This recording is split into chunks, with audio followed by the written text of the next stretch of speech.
Assalamualaikum warahmatullahi wabarakatuh. Perkenalkan, nama saya Weiza Andini, NIM D1C221047, kelas R001, Prodi Teknik Pertanian, Fakultas Pertanian. Di sini saya akan mempresentasikan tentang sumber ajaran Islam. Sejarah Al-Quran periode Nabi Muhammad SAW dan Khulafaur Rasyidin. Jika melihat catatan sejarah, maka Al-Quran yang beredar dan digunakan sampai saat ini adalah Al-Quran yang melalui proses panjang pada setiap pengumpulannya. Secara umum, terdapat dua metode dalam hal pengumpulannya, yaitu metode menghafal dan metode menulis. Dalam konteks sejarah pengumpulan Al-Quran, setidaknya terdapat tiga periodisasi. Pertama, periode Nabi Muhammad SAW. Kedua, periode Abu Bakar As-Siddiq. Ketiga, periode Utsman bin Affan. Periode Nabi Muhammad SAW. Nabi Muhammad SAW adalah seorang hafiz pertama sekaligus contoh paling baik perihal hafalan Al-Qur'annya. Pengumpulan pada periode ini lebih dominan pada hafalan dalam kitab Sahih Bukhari. Setidaknya tercantum 7 nama yang sering disebut sebagai hafiz Al-Quran, yaitu Abdullah bin Mas'ud, Makal, Mu'az bin Jabal, Ubay bin Ka'ab, Zaid bin Sabit, Abu Zaid bin Sakan, dan Abu Darda. Tidak berhenti pada hafalan, pengumpulan Al-Quran pada periode ini juga dilakukan dengan tulisan. Beberapa sahabat yang diangkat untuk menulis Al-Quran diantaranya Zaid bin Sabit, Ali bin Abi Thalib, Muawiyah bin Abi Sufyan, dan Ubay bin Ka'ab. Dalam hal menulis, mereka selalu berpedoman untuk tidak menulis selain Al-Quran. Alat yang digunakan pun masih sangat sederhana seperti uskup atau pelepah kurma, likaf atau batu halus berwarna putih, kulit, aktaf, tulang unta, dan aktab bantalan dari kayu yang biasa dipasang di atas punggung unta. Pada periode Abu Bakar As-Siddiq, terjadi banyak kekacauan, terutama kekacauan yang dipimpin oleh Musailamah al-Kadzab. Bersama para pengikutnya, salah satunya adalah Perang Yamamah yang terjadi pada 12 Hijriah. Tercatat sekitar 70 penghafal Al-Quran dari para sahabat gugur. Bahkan ada riwayat lain yang menyebutkan sekitar 500 orang dan mengakibatkan Al-Quran musnah. Berangkat dari peristiwa tersebut, Umar bin Khattab mengusulkan kepada Abu Bakar untuk mengumpulkan dan menulis Al-Quran dalam sebuah mushaf. Umar khawatir bahwa Al-Quran akan hilang mengandalkan para penghafal Al-Quran. Terlebih ketika semakin banyaknya para penghafal Al-Quran yang gugur dalam peperangan. Pada mulanya, Abu Bakar menolak usulan Umar dengan alasan bahwa Nabi tidak pernah melakukan sebelumnya. Selanjutnya, Abu Bakar menceritakan kekhawatiran Umar kepada Zaid bin Sabit. Respon Zaid pun tak jauh berbeda dengan Abu Bakar. Bahkan Zaid mengungkapkan, seandainya aku diperintahkan untuk memindahkan sebuah bukti, maka hal itu tidak lebih berat bagiku daripada mengumpulkan Al-Quran yang engkau perintahkan. Namun, setelah mempertimbangkan perihal kebaikan dan manfaatnya, Abu Bakar dan Zaid pun menyetujuinya. Kemudian Abu Bakar memerintahkan Zaid untuk menuliskan Al-Quran mengingat kedudukannya dalam qiraat, penulisan, pemahaman, kecerdasan, serta kehadirannya dalam pembacaan terakhir kali. Setelah Abu Bakar wafat pada 13 Hijriah, mushaf tersebut berpindah ke tangan Umar hingga beliau wafat. Setelahnya berpindah lagi ke tangan Hafsah, putri Umar yang pernah menjadi istri Nabi, yang juga hafizah dan pandai baca tulis atas wasiat Umar. Pada periode Utsman bin Affan, wilayah penyebaran Islam semakin luas. Para pengajar Al-Quran pun diperlukan lebih. Uzaifah bin Yaman, seorang pemimpin prajurit Islam di perbatasan Azerbaijan dan Armenia, melihat perbedaan di kalangan umat Islam dalam membaca Al-Quran. Beliau khawatir jika perbedaan tersebut lambat laun akan mengancam kesatuan Al-Quran dan persatuan umat Islam di kemudian hari. Dari kekhawatiran tersebut, Hudzaifah segera pergi menemui Utsman dan berkata, "Aku telah memberikan peringatan secara terbuka, karena itu dimohon kepada Khalifah untuk menemui umat Islam." Menurut beberapa riwayat, Utsman mengadakan pertemuan dengan para sahabat. Setelah menerima laporan tersebut, hasil akhirnya adalah dengan menyeragamkan umat Islam pada satu mushaf, sehingga tidak ada lagi perbedaan dan perselisihan. Periode Utsman bin Affan lebih lanjut, Utsman bin Affan mengambil beberapa langkah sebagaimana terkandung dalam riwayat Bukhari. Pertama, meminjam mushaf resmi yang telah dikerjakan oleh Zaid pada masa Abu Bakar kepada Hafsan untuk disalin ke dalam beberapa mushaf. Kedua, membentuk panitia yang terdiri dari Zaid bin Sabit, Abdullah bin Zubair, Sa'id bin Ash, dan Abdurrahman bin Haris bin Hisham.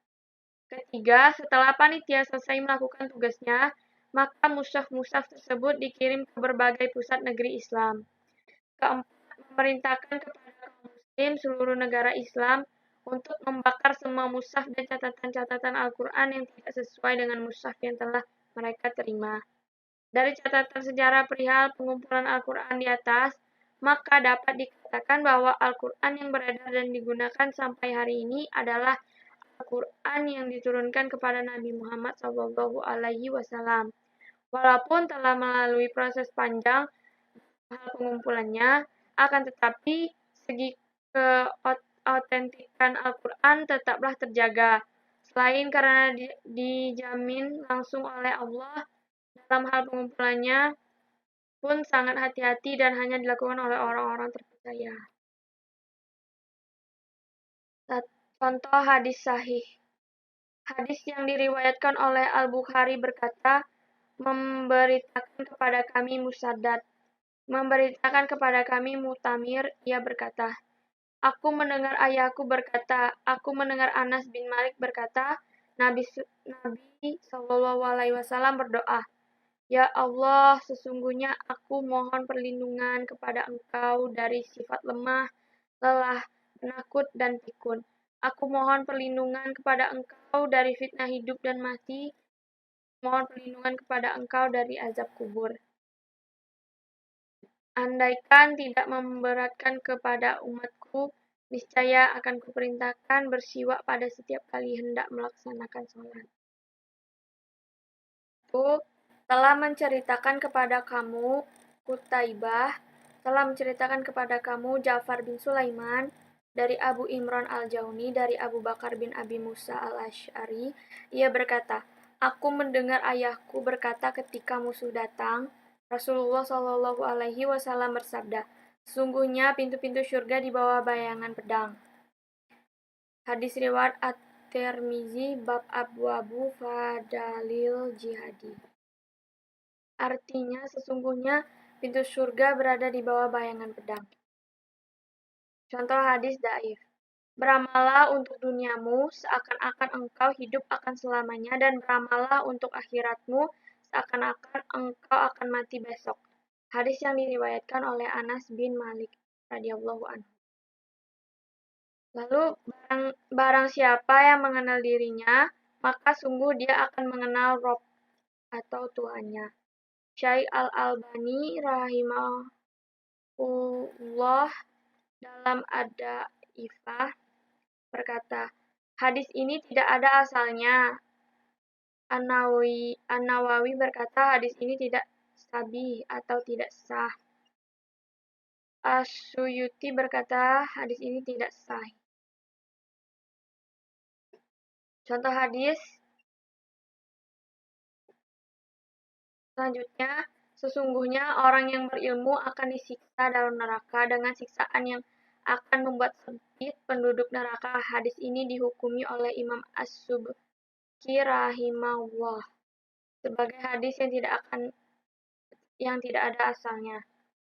Seburuk-buruk ulama adalah yang selalu mendatangi para penguasa, dan sebaik-baiknya penguasa adalah yang selalu mendatangi para ulama. Hadis ini juga dihukumi oleh Imam As-Subki rahimahullah sebagai hadis yang tidak ada asalnya.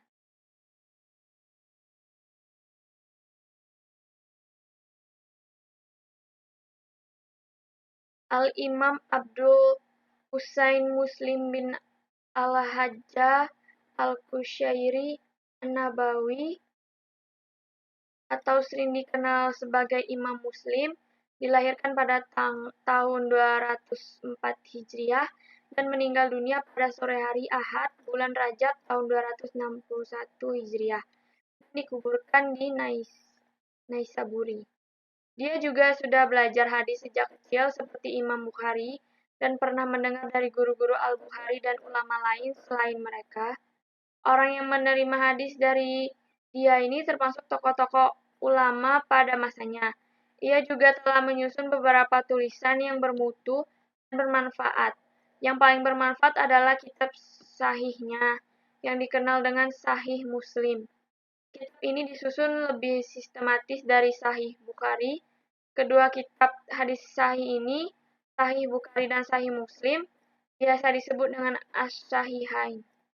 Kedua tokoh hadis ini biasa disebut Asy-Syaikhani atau Asy-Syaikhani, yang berarti dua orang tuanya, yang maksudnya dua tokoh ulama ini ahli hadis. Imam Muslim wafat pada Minggu sore dan dikebumikan di kampung Abad, salah satu daerah di luar Naisabur, pada hari Senin 25 Rajab 261 Hijriah atau 5 Mei 875 dalam usia 55 tahun. Ini contoh Indonesia. Dilakukan perembukan oleh seluruh ulama untuk melakukan penentuan pada 1 Syawal. Dalam hal ini akan dilakukan berbagai macam perdebatan dari penentuan 1 Syawal dan penentuan dari Ramadan pertama. Majelis Ulama Indonesia pada tanggal 25 Oktober 1997 telah mengeluarkan fatwa bahwa nikah mut'ah hukumnya adalah haram.